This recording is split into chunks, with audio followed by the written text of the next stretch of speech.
Grabando. Jóvenes, esta es la cuarta clase del semestre 2 2021 de genética, grupo C.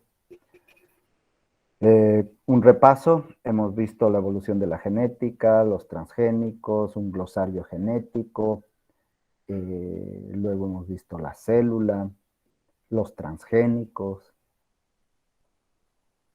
Hoy día vamos a ver la química, la bioquímica, porque básicamente toda la información genética se traduce en ATGC, que está en el ADN, que forman los genes, y que es bioquímica.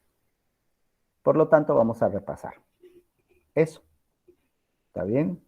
Voy a compartir una pantalla. Voy a cerrar mi cámara porque dice que utiliza menos y hay menos posibilidades de que se... Ay, pero ya está. Esa es la burrera. Cuando abro uno y quiero abrir el otro, ya se pierde el que quiero compartir. Por algún motivo. Ya. Supongo que están viendo esa diapositiva, ¿sí? Material genético, capítulo 3, bases químicas de la herencia. Sí, ok. Ya supongo que están viendo y estudiando, leyendo para hacer su práctico de evolución de la genética. Yo creo, o sea, esa es la idea. No es cuestión de poner y presentar y ya lo presenté, sino es para que ustedes tengan una idea de, wow, ¿qué pasó en la genética, no? En 1865, Mendel publica sus resultados, que ya vamos a ver y van a hacer sobre un trabajito de la vida de Mendel, ahora no. Y nadie lo lee, o sea, lo leen muy pocas personas. Y después vamos a saber por qué no lo leen. Y 35 años después, en 1900, redescubren las leyes de Mendel y lo hacen no uno, dos o tres investigadores que estaban trabajando. Mendel trabajó en arvejas, estos trabajaron en otras especies, y en especial un holandés, Hugo de Vries, escribió y dijo a su amigo, oye, mira, he descubierto esto, lo voy a publicar, genial, mira todos mis resultados. Y su amigo le dijo, oye, pero esto ya lo ha escrito y ya lo ha publicado Mendel. Oh, dice Hugo de Vries, no creo, esto es mío. Es verdad que era suyo, verdad que llegó a eso sin la ayuda de Mendel, pero Mendel ya lo había hecho. Y trató Hugo de Vries por todas formas de que le dieran como descubridor, pero nadie conoce a Hugo de Vries, pero sí a Mendel, ¿no? Entonces, nace la ciencia como tal en 1900. Y miren, he puesto hasta 1944, ¿qué pasó? No pasó gran cosa, excepto la Primera y la Segunda Guerra Mundial, que ya habíamos hablado, y ahí han ocurrido, lastimosamente, todas las cosas, los desarrollos que hace el humano generalmente son para guerra.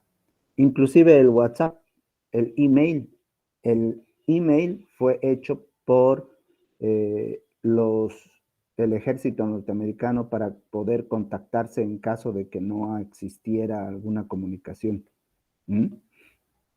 Y luego lo usamos nosotros.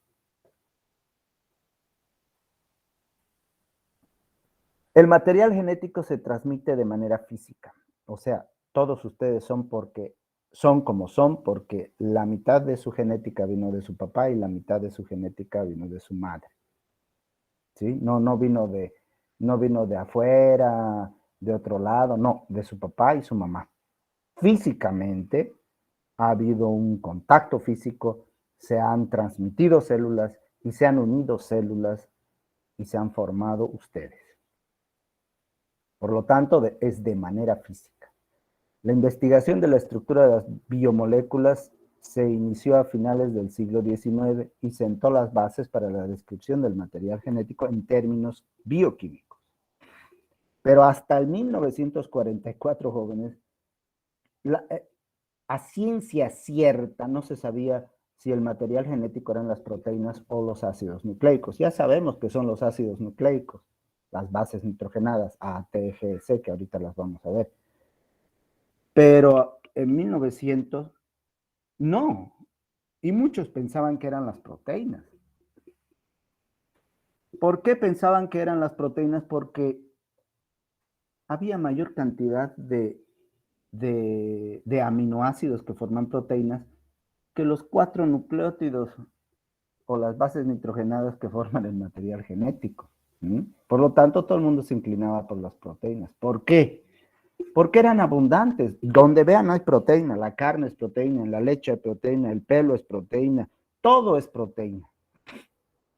Sobre eso se dijeron, pucha, la variabilidad de las especies es por las proteínas. Sobre eso vino un investigador llamado Levene, que midió las bases nitrogenadas, pero midió con instrumentos muy poco fiables, porque no habían. Ahora hay balanzas de precisión que miden miligramos, uno pone y ¡pim! ¡Prum! Sale digital. Pero hace años de años las balanzas eran como las romanas, por lo tanto no pesaban bien, o sea, no había una exactitud en el pesaje. La idea del EBN fue buena, pero no había el desarrollo tecnológico para hacer eso. Y él, con esas fallas tecnológicas, llegó a una conclusión que se llamó el tetranucleótido del EBN, que enseguida lo vamos a ver. Y la tercera, todo el mundo estaba investigando si lo que hizo Mendel y Hugo de Vries en arvejas, funcionaba también en sandías, funcionaba en maíz, o sea que todos los investigadores estaban trabajando en la mecánica de la transmisión de las leyes de Mendel. Como ahora, ¿ustedes en qué creen que están trabajando los científicos en el área genética? En el COVID, todo el mundo está secuenciando el COVID, viendo qué es el COVID, cuáles son las mutaciones. Todos los científicos ahora están COVID y vacunas, no hay otra. Obvio que otros siguen en lo que están haciendo, en su desarrollo, pero la mayoría está viendo COVID. Y lo mismo era en ese tiempo. Veamos la primera. Jóvenes, las proteínas son lo más abundante que hay en la célula. De hecho, es más del 50% del peso molecular son proteínas. Puesto que las células tienen tal cantidad y variedad de proteínas, se creyó que justamente la variabilidad genética que existe se debe a las proteínas, porque son un montón de proteínas que existen. Y eso se colabora con los estudios al mismo tiempo del núcleo y del ADN. Entonces se separan los núcleos del citoplasma celular y se aísla una sustancia ácida y se llamó nucleína porque estaba en el núcleo. Mischer demostró que la nucleína contenía grandes cantidades de fósforo, pero no de azufre. La proteína tiene azufre. El ADN tiene fósforo. Entonces había algo en el núcleo que era diferente de las proteínas. ¿Por qué? Porque las proteínas tenían unas cantidades de azufre y no de fósforo. Después viene el trabajo del EBN, pero se desarrollaron mejores técnicas. Siempre los científicos, no es la última palabra lo que dice un científico, lo vuelven a otros científicos. Un rato. Hola, estoy en clase, te llamo después. ¿Ya?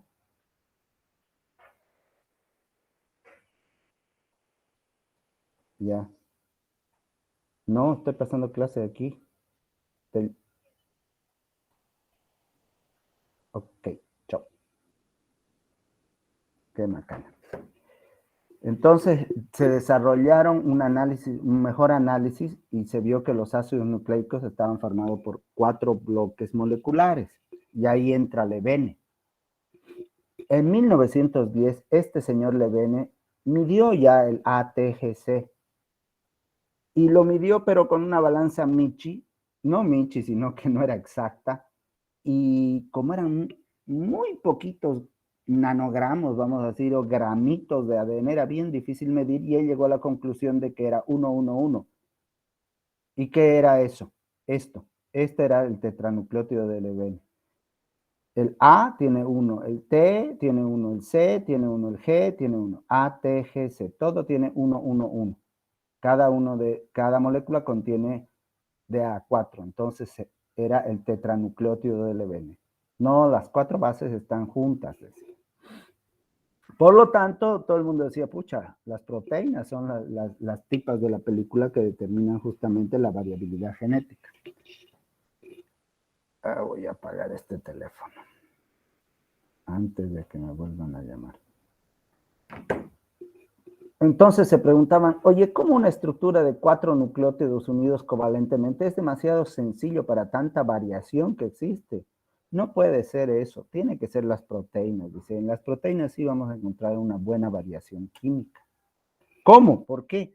Porque para que se formen las proteínas hay la unión de 20 aminoácidos diferentes, proporcionando así una variación enorme. El resultado fue que se desvió el estudio de los ácidos nucleicos hacia las proteínas. Dijeron, no, ácidos nucleicos no, son las proteínas. Todo el mundo empezó a estudiar las proteínas, que las proteínas deben ser estas, que aquellas, porque hay 20 aminoácidos, unas del grupo amino, otras del grupo ácido, y aquí están, miren, estas son los 20 aminoácidos esenciales, alanina, valina, leucina, isoleucina, 20. Y cuando se junta la alanina con la valina y la leucina, sale una proteína. Cuando la valina y otra proteína. Y así, y dentro de estos aminoácidos hay algunos esenciales, jóvenes, que solo pueden ser, que necesitamos como humanos o como animales, y tenemos que comerlo ya sea en carne, en leche, en huevo. Eso es lo que no entienden los veganos. Piensan, no, la misma proteína. No, hay aminoácidos esenciales. Y la tercera área es la área de investigación. Antes de 1940, la mayoría de los investigadores estaban ocupados en el estudio de la genética, o sea, en la genética de la transmisión, las leyes de Mendel, si lo que Mendel dijo en arvejas se cumple en papas, si lo que se cumple en papas se cumple en tomates, si lo que se cumple en tomate en el pepino. O sea, eso estaban investigando. Y será igual en insectos, y será igual en animales. O sea, que todo el mundo investigaba eso. Esta aparente equivocación duró hasta los años 40, cuando otro investigador, Erwin Chargaff, dijo, oye, ¿y será que Levene midió bien? ¿Y será que Levene realmente llegó a eso? A ver, yo voy a ver si llego a lo mismo que Levene.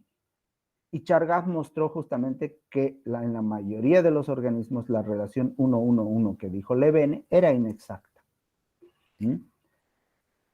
Bueno, ¿cuáles son las pruebas a favor del ADN como material genético? Ahora se trabaja ya en bacterias y virus, bacteriófagos.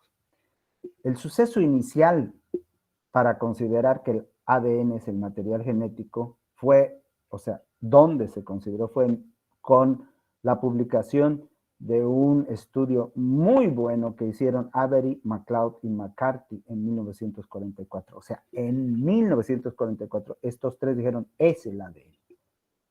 ¿Sí? Pero ellos no empezaron de la noche a la mañana, como piensan, por ejemplo, de las vacunas. Ay, la Pfizer en 2 semanas lo ha hecho. No, hay por detrás un montón de información y de experimentos que hacen muchas personas. Por lo tanto, la prueba inicial que señaló el ADN proviene de estudios de bacterias procariotas y virus que las infectan. ¿Por qué trabajamos siempre con virus y bacterias? Porque se reproducen rápido y son más fáciles de manipular. Pero las bases para el estudio o para el trabajo de Avery, MacLeod y McCarthy nacen en 1927, cuando Griffith, que trabajaba en el Ministerio de Salud, estaba viendo cómo sus compatriotas se morían de neumonía. Así como ahora se mueren de neumonía por el COVID, se morían de neumonía y hartos. Y Griffith estaba haciendo experimentos para ver qué era lo que causaba esa neumonía. Y ya sabíamos que había una bacteria, ya habían bacterias. Ya se podía bacteriológicamente hacer una recolección de las bacterias, ver, hacer crecer lo que ahora ustedes están viendo en bacteriología y virología.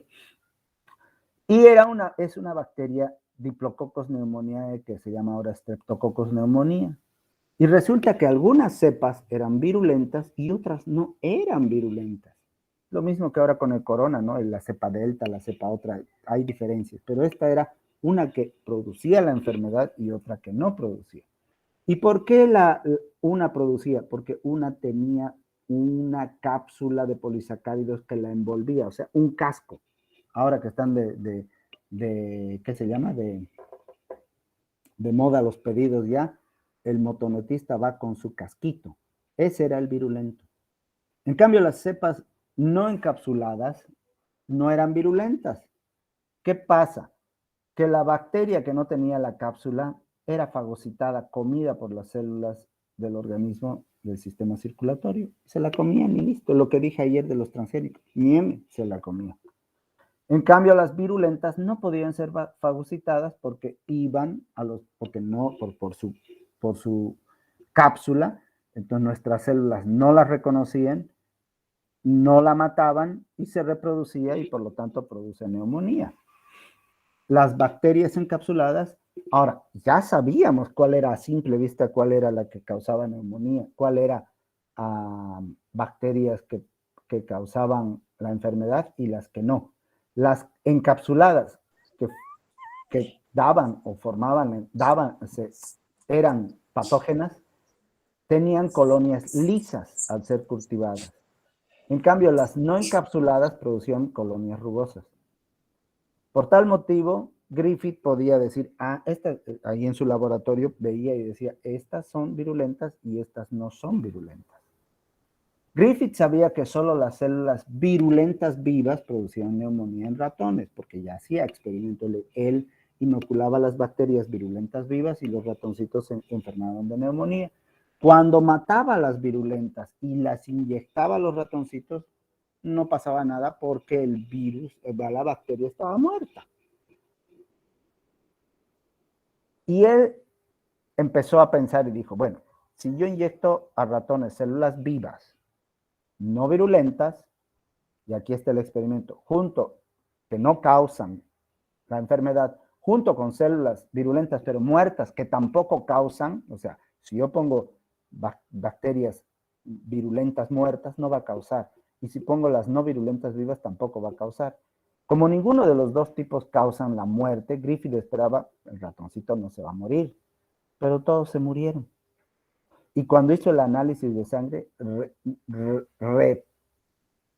mostró, o sea, rescató bacterias vivas virulentas. Ups, ¿qué ha pasado? Dijo. No dijo, resucitaron las muertas. No. Esto es lo que pasó. Miren, esto es lo que hizo Griffith. Griffith sabía que si ponía las virulentas en el ratoncito moría. Griffith sabía que si ponía las no virulentas, el ratoncito vivía.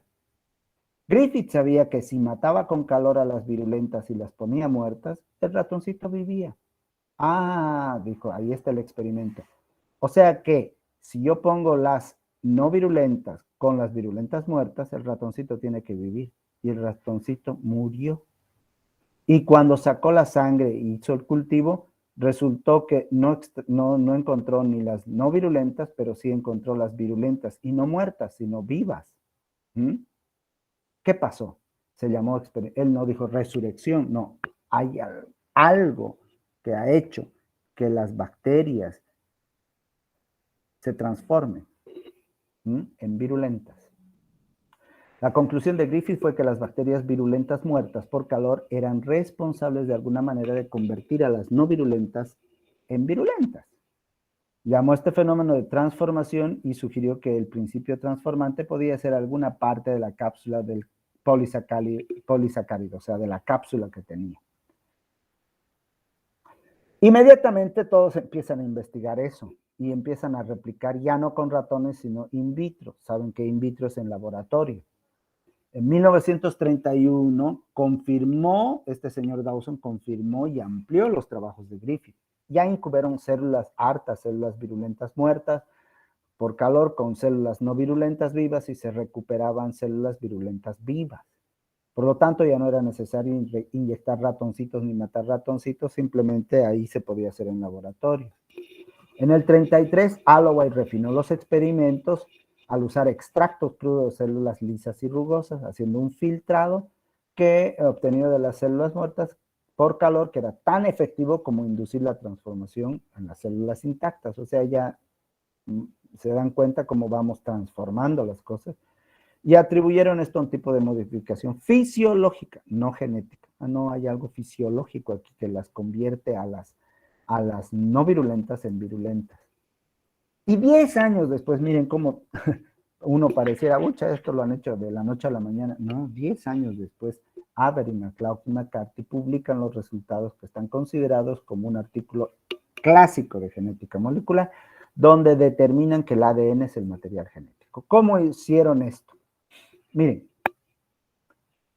está en el libro, pueden leer también esto. Aquí están las células en un medio líquido, las matan por el calor, homogenizan y luego extraen todo lo que pensaban que podía ser o no ser, dependiendo, como ser carbohidratos, lípidos y también las famosas proteínas. ¿No ve? Carbohidratos, lípidos sacan y las bacterias se convierten. Por lo tanto, ni los carbohidratos ni los lípidos son. Luego, con unas enzimas de proteasa, destruyen la proteína. Y resulta que las no virulentas se convierten en virulentas. Por lo tanto, no era ni la proteína, ni los lípidos, ni el carbohidrato el principio transformante. ¿Qué me quedaba? ARN y ADN. Sacan, destruyen el ARN con una enzima y de nuevo se produce la transformación. Por lo tanto, el ARN no es el factor que activa eso. Queda al final solo el ADN. Destruyen el ADN con una ribonucleasa, no se produce la transformación y esta es la conclusión fehaciente en 1944 de que el ADN es el factor activo que hace que se transforme de no virulento a virulento. O sea, el material genético no son los carbohidratos, no son los lípidos, no son las proteínas, no es como tal el ARN en las bacterias y en algunos virus, por lo tanto, determinan que es el ADN, el material genético. A eso ya nuevamente llegan otros experimentos como el de Hershey y Chase, que ya utilizan bacterias y virus. ¿Por qué utilizan bacterias y virus? Este es el famoso coronavirus. Bueno, no es pero es la estructura del virus. Un virus no es más que una capa proteica y su ADN o ARN, depende del virus. ¿No ve? Hay virus ADN y hay virus ARN. ¿Qué es lo que hace el virus? Nada, solo infectar otras células y reproducirse. Y mata la célula. Entonces, lo que hace el coronavirus, lo que hace cualquier virus, engaña a la célula, se fija aquí e inmediatamente coloca su código genético en la célula. El código genético secuestra al código genético de la célula y el código genético de la célula que antes trabajaba haciendo cualquier cosa, ¡pam!, por decir, con este código empieza haciendo ladrillos. Otra cosa, totalmente diferente. El virus, la parte externa proteína muere, ahí queda, ya no sirve. Y aquí dentro de la célula, con esta nueva información genética, la célula empieza a producir ya no pan, sino virus. Y lo que hace después es romperse y salen miles de virus y van a infectar otras células sanas. Eso es lo que hace el virus. Eso hace el coronavirus. Por lo tanto, estos fagos, estos virus tienen una cubierta proteína y tienen un ADN adentro. Miren, coloca el ADN, se replica el ADN en la célula, crean los nuevos virus y se muere y se liberan matando la célula. En el 52 ya había la parte de la energía nuclear. Se vio que había radiación y se podían tener elementos radioactivos. ¿Qué hicieron Hershey y Chase en el 52? Pusieron los fagos en un medio radioactivo de fósforo y en un medio radioactivo de azufre. El fósforo va al ADN, el azufre va a la proteína, que en un fago es su cubierta. Hicieron que estos fagos se reproduzcan varias generaciones en estos medios marcados y por lo tanto ya teníamos genes o fagos marcados con aquí el ADN radioactivo y aquí la carcasa radioactiva.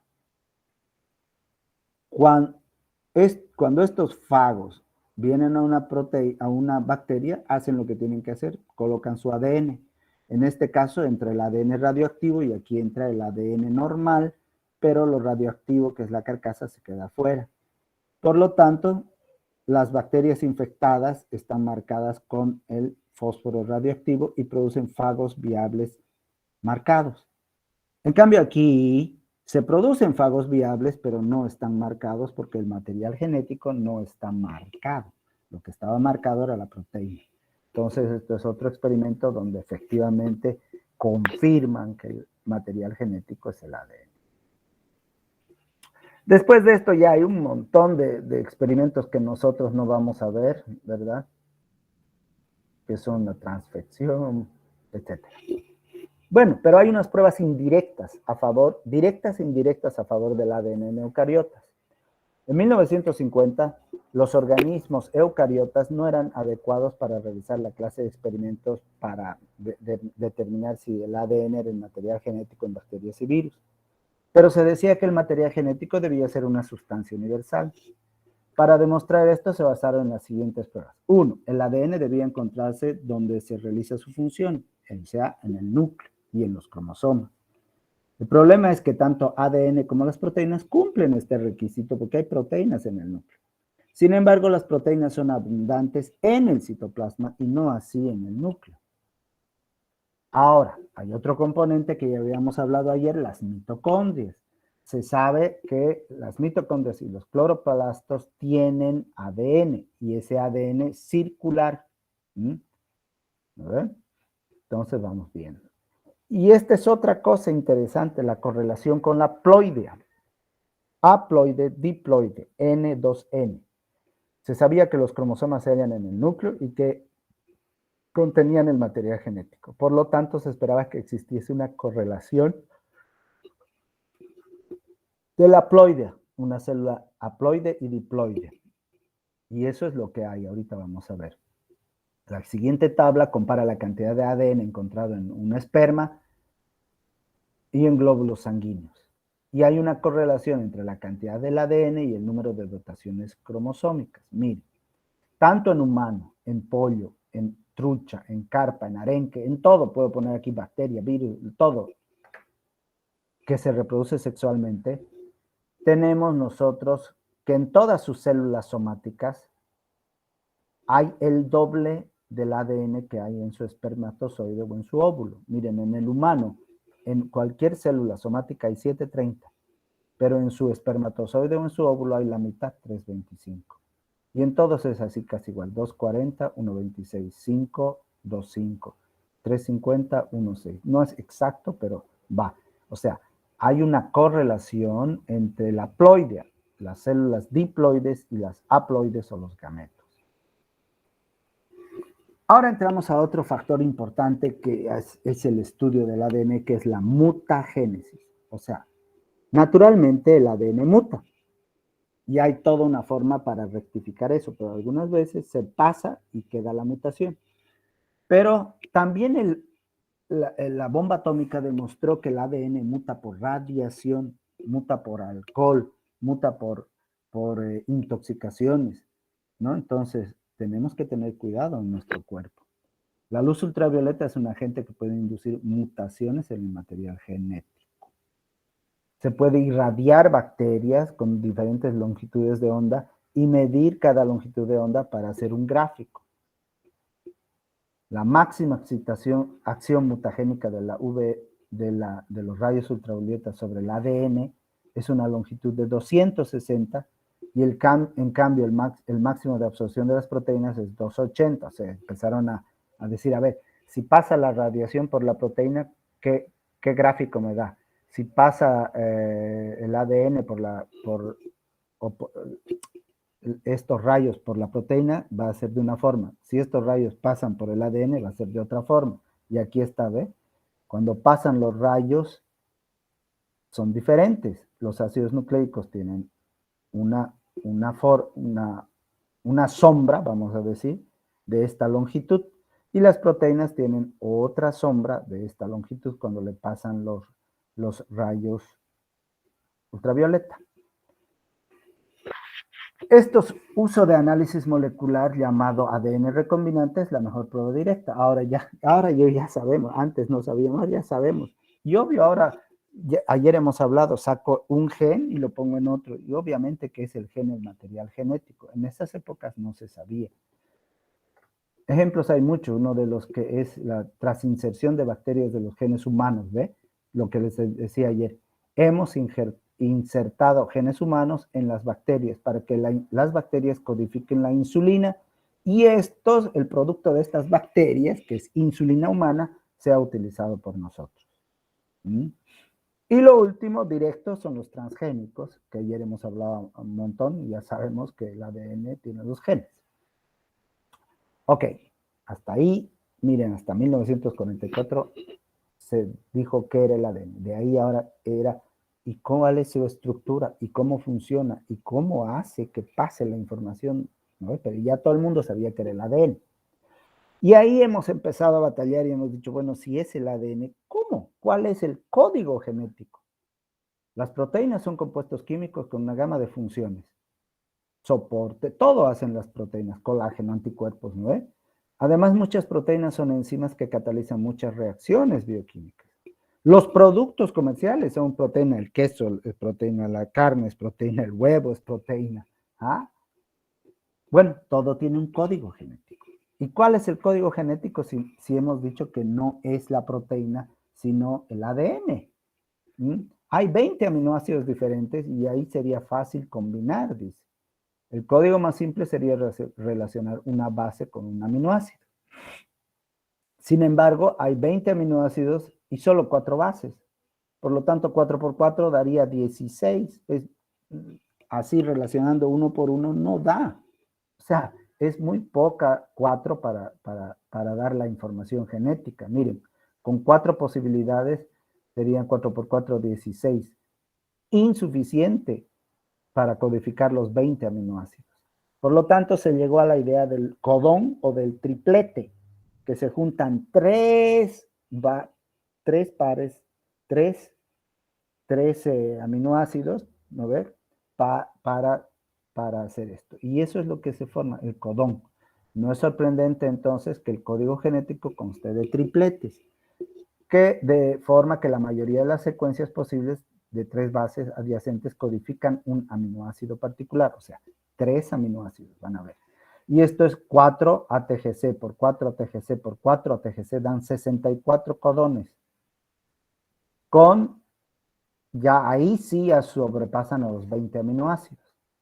Los 3 tripletes, hay 3 tripletes que no codifican nada, hay tripletes que hacen otra metionina, que es una señal de iniciación, pero estos son los tripletes. Miren, 3 uracilos hacen una fenilalanina.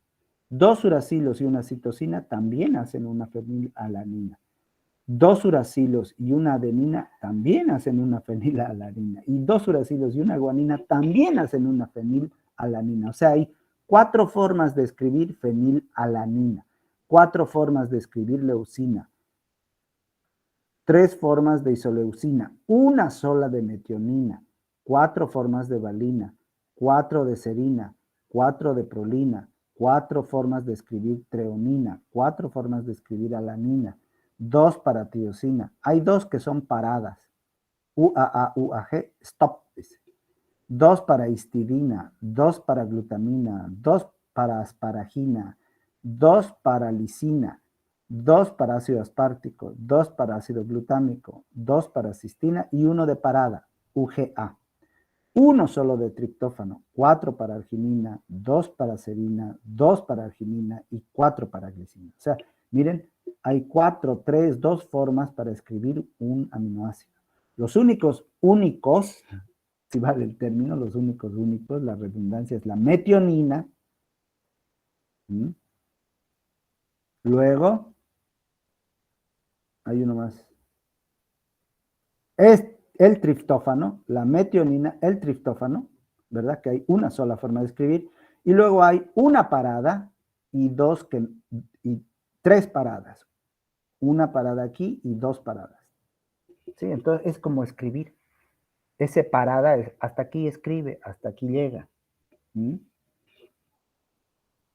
Y aquí está, más o menos, ¿ve? Uracilo, uracilo, uracilo, fenilalanina. O sea que son las, son las bases nitrogenadas las que hacen los aminoácidos. Y luego viene el ARN, que el ARN es el material, el otro material genético que también da y traspasa información. Y tenemos el ARN, que lo vamos a ver enseguida, que hay 3 tipos de, en realidad hay 5, pero 3 son los más importantes, que están el mensajero, el de transferencia, el ribosómico y el nuclear. Este ribosómico, mensajero y de transferencia son los más importantes.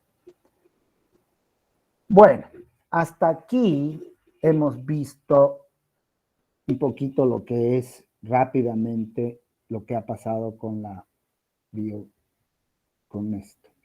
¿Ok? ¿Alguna pregunta?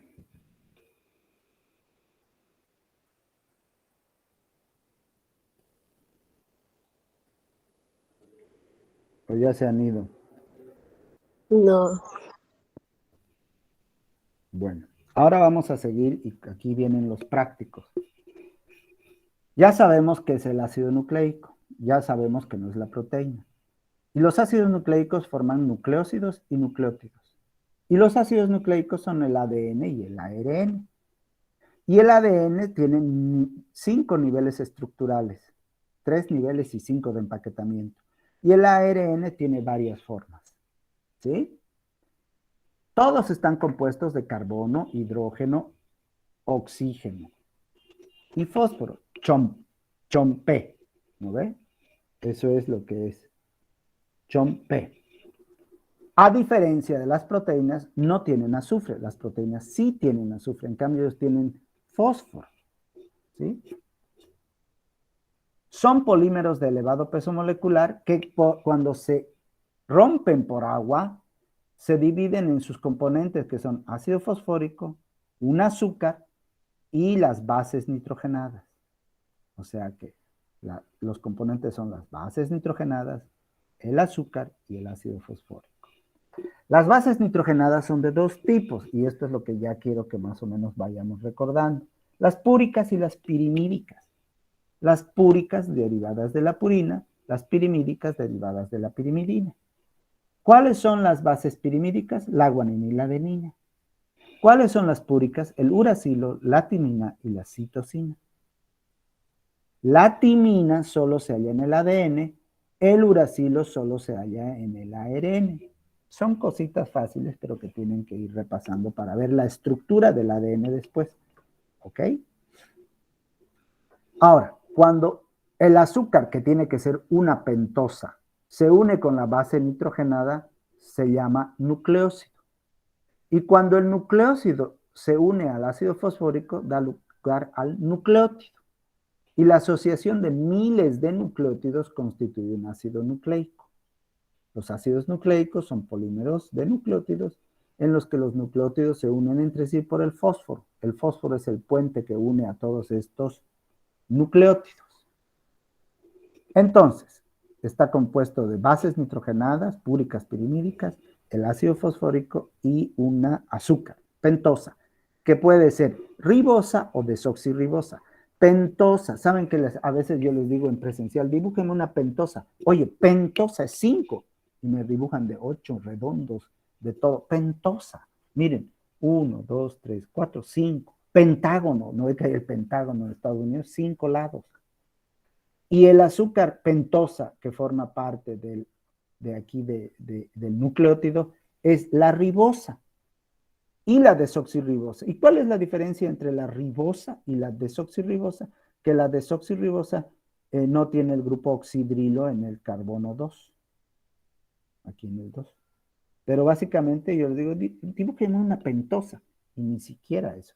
Podría decir, dibújenme una desoxirribosa, donde me tienen que poner aquí H en vez de OH. Pero no, yo quiero que sepan que hay una pentosa. Y los grupos de pirimidina y púrica son 2 también. El anillo de pirimidina tiene 6, es un anillo de 6 lados de nitrógeno. ¿Mm? Eso es lo único que quiero que me aprendan. No quiero que me aprendan más allá de bioquímica. Pirimidina es un anillo de 6 lados. Y los pirimídicos son la citosina, la timina, el uracilo. La citosina está en el ADN y en el ARN. La timina solo en el ADN y el uracilo solo en el ARN. ¿Qué me interesa? Que sepan que las bases nitrogenadas pirimídicas tienen un solo anillo de 6 lados. En cambio, la purina es un doble anillo de 9 lados. Doble anillo. ¿Y cuáles son? Adenina y guanina. Eso es lo que quiero que sepan, jóvenes. Y en el práctico les digo, dibújeme una pentosa, dibújeme, creo, una base nitrogenada púrica y pirimídica, para que sepan cuáles son las dobles, adenina, guanina, y las sencillas de 6 lados, citosina, timina, uracilo. Y que tienen que saber que el uracilo solo está en el ARN y la timina en el ADN. Bueno, entonces estas son adenina, guanina. Ahora vamos a los nucleósidos. Cuando se une la base púrica o pirimídica con el azúcar, se forma un nucleósido. ¿Sí? Y este es un nucleósido. El azúcar con la base nitrogenada púrica o pirimídica.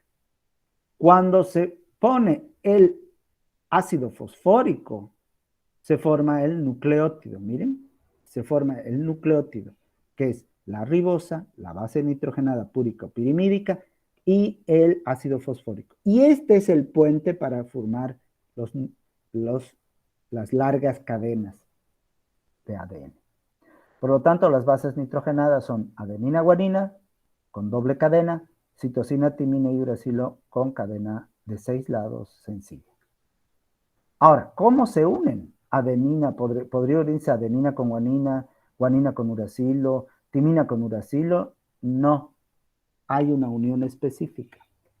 La guanina solo se une con la citosina y la timina con la adenina. ¿Por qué? Porque tienen puentes de electromagnéticos, puentes de hidrógeno. La citosina tiene 3 puertos y la guanina tiene 3 puertos y la citosina tiene 3 puertos. La timina tiene 2 y la adenina 2, por lo tanto se unen. ¿Podría unirse una adenina de 2 puertos con la guanina? Sí, pero un puerto de la guanina quedaría libre y eso no es bioquímicamente inestable. Estos puentes de hidrógeno son débiles, son uniones eléctricas muy débiles que se rompen fácilmente, pero cuando son grandes cadenas de miles de millones, eso no se rompe fácilmente. Y se forma así, miren, la pentosa, la base y el fósforo. La pentosa, la base y el fósforo. Eso es lo que quiero que rumien, sepan. ¿Para qué? Para que después veamos la estructura del ADN. Son cosas que ya lo han visto en bioquímica. Ahora, el ADN se empaqueta. Sí, es como si yo me voy a trasladar aquí a mi cuarto. Miércoles está desordenado el televisor, las cosas, las sábanas, los calzones, los calzoncillos, todo. Me voy a ir a otro cuarto. ¿Qué tengo que hacer? Tengo que empaquetarme. Poner todas mis cosas, los libros en una caja, los vasos en otra caja, las almohadas en otra caja. ¿No ve? Y eso es lo que hace el ADN cuando hay la mitosis, la meiosis. Se empaqueta porque van a ver los cromosomas, lo hemos visto ayer. Está disperso y luego empieza a empaquetarse. Y hay 5 tipos de empaquetamiento. El solenoide, 30 solenoides hacen un bucle, 30 rosetas, un montón de rosetas, y un montón de rosetas hacen el cromosoma. Por lo tanto, el cromosoma es el 5.º nivel de empaquetamiento del cromosoma y está listo para dividirse. Cuando llega al otro cuarto, otra vez pues viva el desorden, se expande. Voy a poner mis vasos allá, mi ropero allá, mi refrigerador allá, mi cocina aquí, ¿no? Entonces ahí son niveles, el cromosoma es ADN empaquetado. Después hay otras formas de ADN. Hasta en uno de esos creo que les he mandado que hay ADN extraterrestre, de todo se habla. Pero hay varias formas de ADN. ADNA, el más compacto, 11 pares de bases, ya van a ver que eso no es correcto, o sea, no es así. Un diámetro de 23, que también es diferente. Y luego hay un ADN B, hay un ADN C, un ADN D, un ADN E, pero todo es en laboratorio, porque el que sirve es el ADN que nosotros tenemos. Y el ARN es también la segunda categoría de ácidos nucleicos. Y su estructura es similar, pero con unas excepciones. El azúcar ribosa es reemplazado por la desoxirribosa y la base nitrogenada uracilo reemplaza la timina, o sea, donde hay timina entra el uracilo.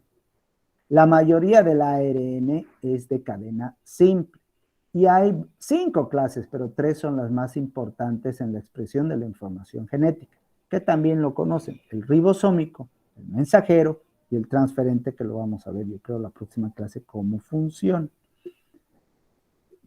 ¿De dónde funcionan estos? Se originan como copias complementarias de la misma cadena del ADN, que ya lo vamos a ver. Como en el ARN el uracilo reemplaza la timina, este es el complementario de adenina durante la transcripción y el emparejamiento de las bases en el ARN. Eso lo vamos a ver. El ARN también se puede estudiar por su tamaño, su comportamiento, su función génica.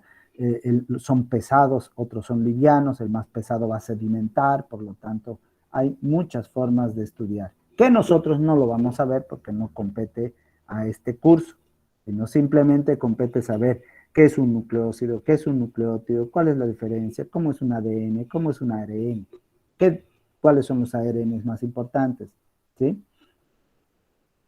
Hay varios tipos de ARN también que no los vamos a ver. Y por último, hay muchos métodos de estudio del ADN. Reacción de Feulgen, absorción de luz ultravioleta, autorradiografía, electroforesis, ultracentrifugación, la fusión, las curvas de Koch, la hibridación de los ácidos nucleicos, el Sauter-Blot, la digestión de enzimas de restricción, los mapas de restricción, los RFLP, que son fragmentos cortos, la clonación del ADN, la amplificación in vitro, que es la PCR, y la secuencia de nucleótidos. Muchas veces se utiliza ambos, PCR con electroforesis o radiografías. Todo el mundo ahora escucha PCR. Antes solamente aquí les decía que era PCR y tenían que saber. Ustedes también, por favor. Tenemos que saber cómo funciona una PCR. Amplifica el ADN. Y voy a ver si hay un práctico y si no voy a audicionar porque creo que la otra vez me faltó el práctico de la PCR. Pero tenemos que saber cómo funciona la PCR. ¿Por qué? Porque nosotros somos los veterinarios o tecnistas que trabajamos con esto. Y peor ahora que todo el mundo dice PCR, PCR, PCR. Tenemos que saber cómo funciona. Ustedes no tienen ni idea de cómo funciona. Y tenemos que saber. Y la secuencia, esto tenemos, un PCR, éramos los únicos que teníamos nosotros. Y ahora la Foyanini, todos tienen PCR ahora. Pero obviamente viendo solamente el COVID. El PCR sirve para muchas cosas importantes y nosotros hemos desarrollado varios estudios utilizando el PCR. Y la secuencia es con un secuenciador que vale el PCR más o menos vale entre 34,000 y 80,000 dólares podemos encontrar un PCR. El secuenciador vale entre 180,000 y $500,000. No hay en la facultad un secuenciador. Hemos trabajado con secuenciadores, pero en otras universidades, como la Universidad de La Plata, donde hemos llevado nuestras muestras para hacer la secuenciación, porque es muy caro. No voy a comprar $300,000, me voy a poner en laboratorio para hacer un pinche estudio al año, ¿no ve? No voy a explicar uno a uno. Por ejemplo, aquí es igual, absorbe la luz ultravioleta y dependiendo cuánto se absorbe, se hacen curvas, igual la autorradiografía. La electroforesis es interesante porque hay un campo eléctrico y hay una corriente continua y el ADN migra, o sea, la carga del ADN y ARN es negativa debido al grupo fosfato, así que se mueven hacia un lado, se agrupan hacia un lado, se mueven al lado positivo del campo eléctrico y ahí se forman barras que vamos a ver. Igual la electroforesis, ultracentrifugación, velocidad de sedimentación, gradiente, fusión y desnaturalización. Aquí se desnaturaliza el ADN y ahí quedo. Voy a ver lo del PCR. voy a ver lo del PCR porque tenemos que trabajar y saber bien lo que es el PCR. ¿Alguna pregunta hasta ahí? Está todo grabado.